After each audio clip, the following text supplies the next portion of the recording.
মজার পাঠশালা, হাতেখড়ি হবে অনলাইনেই। আমরা করব জয় একদিন।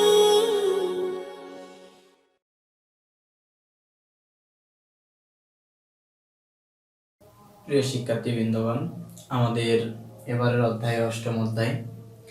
তো অষ্টম অধ্যায় আমাদের যেটি এসেছে মুদ্রা। এই মুদ্রা নিয়ে আমাদেরকে একটি অধ্যায়। তো আমি কিন্তু মুদ্রা সম্পর্কে ফিনান্স ব্যাংকিং এ কোনো ধারণা তোমাদেরকে দিইনি, যদিও ব্যবসা উদ্যোগে তোমরা যদি দেখে থাকো তো ব্যবসা উদ্যোগে আমি মুদ্রা সম্পর্কে একটু ধারণা দিয়েছি। অর্থাৎ মুদ্রা নিয়ে ব্যবসা উদ্যোগের একটি অধ্যায় আছে যেটা এটার সাথে একটু রিলেটেড। তো এই যে মুদ্রা, এই মুদ্রাটা নিয়ে যেহেতু এই অধ্যায়টা, তো ছোট একটি অধ্যায়, সহজে তোমরা বুঝতে পারবে যে আসলে মুদ্রাটা আসলে কি জিনিস। তো মুদ্রাটা কি? মুদ্রাটা হচ্ছে একটি বিনিময়ের মাধ্যম, আমরা বলতে পারি বিনিময় মাধ্যম। তো এই যে বিনিময় মাধ্যম, মুদ্রাটা হচ্ছে একটি বিনিময় মাধ্যম এবং সঞ্চয়ের ভান্ডার এবং মূল্য পরিমাপযোগ্য। তো এখানে বিনিময় মাধ্যম বলতে কি বোঝায়? তো আমি উদাহরণস্বরূপ বলতে পারি যে আমি যদি কোনো কারোর থেকে যদি কিছু নিয়ে আসতে যাই তো তার বিনিময়ে কিন্তু কিছু দিতে হয়। তো সেটা কি দিব? সেটার বদলে আমি কিন্তু অন্য কিছু দিতে পারি। আমি এমন বলতে পারি যে এই যে পেনটি আমি দোকানদারকে নিয়ে আসছি, সেক্ষেত্রে কিন্তু আমাকে টাকা দিতে হয়েছে। তো সেই টাকাটা হচ্ছে বিনিময় মাধ্যম, সেই মাধ্যমটাই হচ্ছে মুদ্রা। তো মুদ্রার ইতিহাসটা কি? প্রাচীনকালে মানুষ কি করত? সমাজে কিন্তু বসবাস করতো না, তারা এলোমেলো হয়ে বসবাস করত। 4000 বছর আগে যখন মানুষ বসবাস করত তখন কিভাবে বসবাস করত? তারা নিজেদের মতো একা একা বসবাস করত, চলাফেরা করত, গাছের ফলমূল খেত, তারপরে গাছের ছাল বাকল পোশাক হিসেবে ব্যবহার করত। তো সেখান থেকে কি হয়েছে? মানুষ আস্তে আস্তে সমাজে বসবাস করতে শুরু করলো। এক সময় তারা চিন্তা করলো যে তারা সমাজে বসবাস করবে এবং তাদের মূল চালিকা শক্তি হচ্ছে খাদ্য। তো সেই খাদ্যর ক্ষেত্রে কি করে? একটা সময় দেখা যাচ্ছে যে ফলমূল গাছের পাতা খেয়ে কিন্তু আর থাকা যায় না। তো কি করলো? এক সময় তারা পশু শিকার করলো। তো পশু শিকার করতে করতে এক সময় চিন্তা করলো সবাই তো আর পশু শিকার করতে পারে না।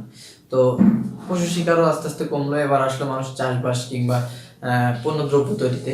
তো পণ্যদ্রব্য যখন তৈরি করতো তখন কি করতো? এখন পণ্য বিনিময় করা শুরু করলো, যে আমি ওকে ধান দিব, ধানের বিপরীতে আমাকে মাছ দিবে কিংবা অন্য কোনো জিনিস দিবে কিংবা সবজি দিবে। তো সেক্ষেত্রে এখানে কিন্তু একটা জিনিস, যে একটি মানুষ চাইলেই কিন্তু সব রকম জিনিসের উৎপাদন করতে পারে না। এজন্য বিনিময় মাধ্যমটা তারা বেছে নিল, অর্থাৎ পণ্য বিনিময় মাধ্যমটা তারা বেছে নিল, যে আমি যখন ধান উৎপাদন করবো তো সেই ধানটা আমি অন্য একজনকে দেবো, কিন্তু যাকে দিচ্ছি সে মাছ চাষ করে, সে মাছ দিবে আমাকে, কিংবা অন্য কোনো ফসল উৎপাদন করে সেখান থেকে আমাকে সবজি দিবে।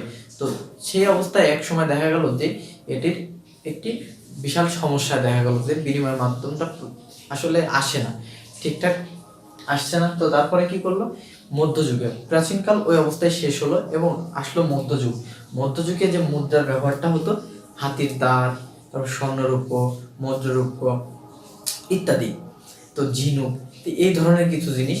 তো এক সময় মানুষ কিন্তু জনসংখ্যা বাড়তে থাকে, যখন সমাজ বসবাস করতে থাকে, তো জনসংখ্যা দিনের পর দিন বাড়তে থাকে, কিন্তু ঝিনুকের পরিমাণ কিন্তু দিন দিন কমতে থাকলো, স্বর্ণ রৌপ্য মুদ্রা কিন্তু কমতে থাকলো এবং এটি কিন্তু বহনযোগ্য কষ্ট হয়ে যাচ্ছিল।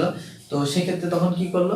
যে মধ্যযুগ ভাবে পারলো, আধুনিক যুগে এসে সেটাকে কিন্তু টাকায় পরিণত হয়েছে, অর্থাৎ মুদ্রাটা হচ্ছে টাকায় পরিণত হয়েছে। তো বর্তমান আমরা টাকার বিনিময়ে, অর্থাৎ বলি যে একটি পণ্যের মূল্য 10 টাকা, অর্থাৎ এই যে টাকা, এটা হচ্ছে এখানে মুদ্রা হিসেবে কাজ করে। তো এই যে মুদ্রার ইতিহাস, এটা আমরা জানলাম। এখন জানবো মুদ্রার বৈশিষ্ট্যটা কি জিনিস। মুদ্রার বৈশিষ্ট্য আমি এখানে লিখে দিয়েছি, 5টা বৈশিষ্ট্য লিখে দিয়েছি। অর্থাৎ বৈশিষ্ট্য হতে গেলে সর্বপ্রথম আমার যেটি দরকার সেটি হচ্ছে বিনিময় মাধ্যম।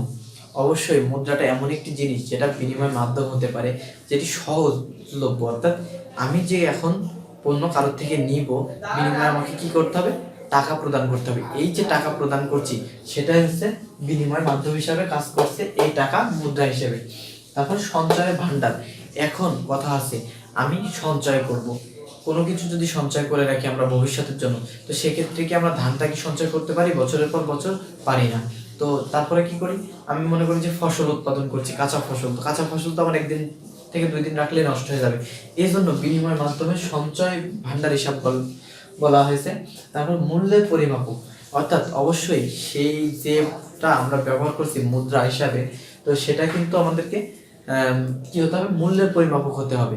এখন আমার একটি পণ্যের মূল্য, আমি ধানের মূল্য হচ্ছে আমার 50 টাকা, কিন্তু সবজির মূল্য যদি 30 টাকা হয়, তাহলে কি আমি তাকে দিব না, অবশ্যই আমার কিন্তু 20 টাকা ক্ষতি হচ্ছে। এই জন্য এটি মূল্যের পরিমাপযোগ্য হচ্ছে না। কিন্তু এখন যেটা টাকার পরিমাপযোগ্য সেটা হচ্ছে সহজলভ্য, অর্থাৎ 50 টাকা দিলে সে এটা দিয়ে দিবে, ধানটা দিয়ে দিচ্ছি, আবার আমি 30 টাকা দিয়ে সবজি কিনছি, আর 20 টাকা আমার কাছে থাকছে।